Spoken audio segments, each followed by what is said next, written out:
বিচাৰিছোঁ আগৰৱালা ডাঙৰীয়া আপুনি প্ৰধান উদ্যোগ গ্ৰহণ কৰিছিল যিহেতু সামগ্ৰিকভাৱে আজিৰে পৰা শিৱসাগৰলৈ পূৰ্বৰ পৰিৱেশ ঘূৰি আহিব বুলি আমি আশা কৰিব পাৰোঁনে আপুনি নিজে ভাবেনে আশা কৰেনে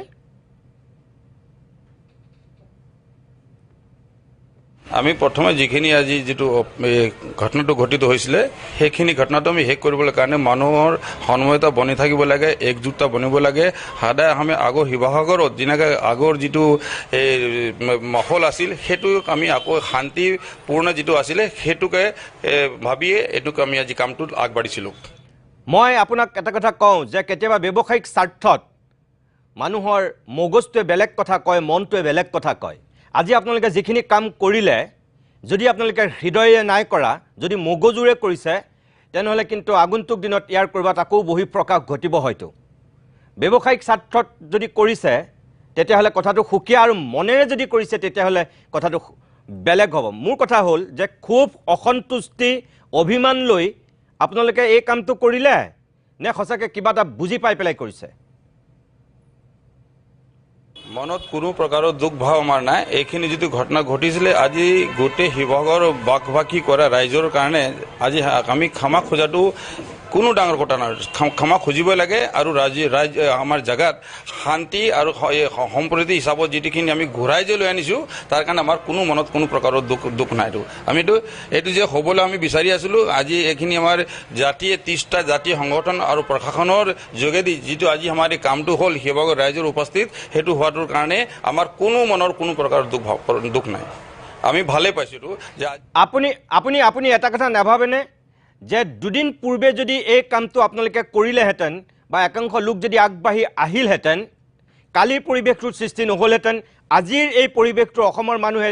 দেখিবলৈ নাপালেহেঁতেন আপুনি নাভাবেনে আপুনি ঠিক কৈছে এইখিনি হ'ব লাগিছিল এটা কমিউনিকেশ্যন গেপৰ কাৰণে এইখিনি আমাৰ দেৰি হৈছিল সেই দেৰি হোৱাৰ কাৰণে আজি এইটো হ'বলৈ পাইছিলে বাকি আমাৰ একো নাছিল কমিউনিকেশ্যন গেপ তো সেইকাৰণে হেতু দেৰি হ'ল আৰু দেৰি হোৱাৰ কাৰণে এইটো আমাৰ এটা আজি এনেকৈ এটা সৃষ্টিৰ কালিল হৈছিল কিন্তু লাষ্টত অন্তত যিখিনি আজি আমাৰ 2 দিনৰ পিছত আজি আমাৰ প্ৰশাসন আৰু আমাৰ 30টি জাতীয় সংগঠন লগত লাগি যিখিনি আমি আজি কামটো যে কৰি পাৰলো তাৰ কাৰণে আমি সকলোক ধন্যবাদ জ্ঞাপন কৰিছো দেৰিটো হৈছে এটো কাৰণে আমি দুখিত যে আমাৰ দেৰি হৈছে এটো দেৰি হ'ব নালাগিছিল আজি যে আপোনালোকে কৰিলে ডাক্তৰ ৰনোজ পেগুৰ উপস্থিতিত কাৰণে বা ওপৰৰ পৰা চৰকাৰৰ পৰা হেঁচা গ'ল বা কোনোবা আপোনালোকক আৰু বৰমুৰিয়ে নিৰ্দেশ দিলে সেই নিৰ্দেশত খেও মানি পেলাই লেও খেও হৈ পেলাই এই কামটো কৰিলে নে সঁচাকৈ আপোনালোকে শিৱসাগৰত দীৰ্ঘদিন আছে আৰু ভৱিষ্যতলৈকো থাকিব লাগিব আৰু বৰ্তমানো আপোনালোকে আকৌ পূৰ্বৰ পৰিৱেশলৈ যাব বিচাৰে পূৰ্বৰ দৰে থাকিব বিচাৰে সেই কাৰণে কৰিলে কোনোবাই কৈছে হেঁচাত কৰিলে সঁচা কথাটো কোনটো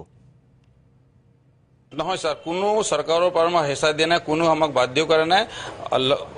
উপৰঞ্চি চৰকাৰে আমাক কিছু দুটান বা মিটিং হ'ল মিটিঙত তেখেত আমাক মিটিঙক মাতি পেলাই ক'লে যে আপোনাৰ লগত আহক আমাৰ লগত মাতক কি কথা কি পাতা আহক যিখিনি সমস্যা আছে এইটো সমাধান কৰি দিম তেখেতৰ যোগেদি মইতো আগতে কৈ গৈছোঁ তেখেতৰ যোগেদি আৰু আজি 30টা জাতীয় সংগঠনৰ কাৰণে এইখিনি কামটো আমাৰ ওপৰত কোনো কাৰো প্ৰেছাৰ নাছিল লগতে তেখেতৰ আমি ছাপৰ্টে আছিলে মই আপোনাক শেষত সুধিছোঁ যে শান্তি সম্প্ৰীতি অটুট ৰখাৰ স্বাৰ্থত উভয় পক্ষৰ প্ৰতি এজন শিৱসাগৰৰ নাগৰিক হিচাপে শিৱসাগৰৰ বিশিষ্ট ব্যৱসায়ী হিচাপে আপোনাৰ শেষ আহ্বান কি হ'ব মই শেষত এইটোৱে ক'ম আজি প্ৰশাসনৰ তৰফৰ পৰা আৰু 30টাই আমাৰ দলীয় সংগঠন আছিলে জাতীয় সংগঠন তেখেতৰ যোগদিৰ কাৰণে আজি 2 দিন ধৰি 13 আগষ্টৰ যিটো ঘটনা ঘটিত হৈছিল আজি তেখেত আগভাগ লোৱাৰ কাৰণে আজি সেইখিনি আমি আজি 2 দিনৰ যেটো আমাৰ শিৱসাগৰৰ যেটো পৰিস্থিতি হৈ আছিল হেতু আজি আমি হেক কৰিব পাৰিছো আৰু যিখিনি ঘটনা ঘটিছে আমি নিন্দা কৰিছিলো আৰু তাতে আজি দল যে তেখেত অসমৰ যেটো এটা আমাৰ সংস্কৃতি হিচাপত গৈ আমি আজি তাতে ক্ষমা বিচাৰিলো আৰু আজি তেখেত যদি আজি আগবাঢ়ি নাহে আজি তেখেতক আমাৰ সহযোগ যদি নকৰে তেতিয়া আমাৰ কামটো নহয় লগতে আজি আমাৰ অসম চৰকাৰৰ মাননীয় শিক্ষামন্ত্ৰী বেগু ছাৰ আহিছিলে তেখেতৰ উপস্থিতিত তেখেতো বহুত কিছু কথাটো কৈছে আৰু আমাৰ প্ৰতিশ্ৰুতিও দিছে তো গতিকে সকলোৰে লগ লাগি আৰু আমাৰ শিৱসাগৰৰ উপাযুক্ত মহোদয় আছিলে অধ্যক্ষ মহোদয় আছিলে আৰু আমাৰ টাই আহোম উন্নয়ন পৰিষদৰ অধ্যক্ষ মহোদয় আছিলে আৰু শিৱসাগৰ ৰাইজৰ সকলোৰ উপস্থিতিত আজি যিখিনি আমি এইখিনি কাৰ্যটো যে কৰিব পাৰিছোঁ তাৰ কাৰণে মই সকলোক মানি মানি ধন্যবাদ দিছোঁ আৰু যাতে ইন ফিউচাৰ ভৱিষ্যত এনেকৈ আৰু যাতে কোনোবা প্ৰকাৰৰ ঘটনা ঘটিত নহয় এইটো আমি সকলোৱে লাগি মেলি এইটো ধ্যান দিবলৈ কাৰণে বা চেষ্টা ৰাখিবলৈ কাৰণে আমি সকলোক ধন্যবাদ দি আৰু যে এইটো যত্ন কৰিবলৈ কাৰণে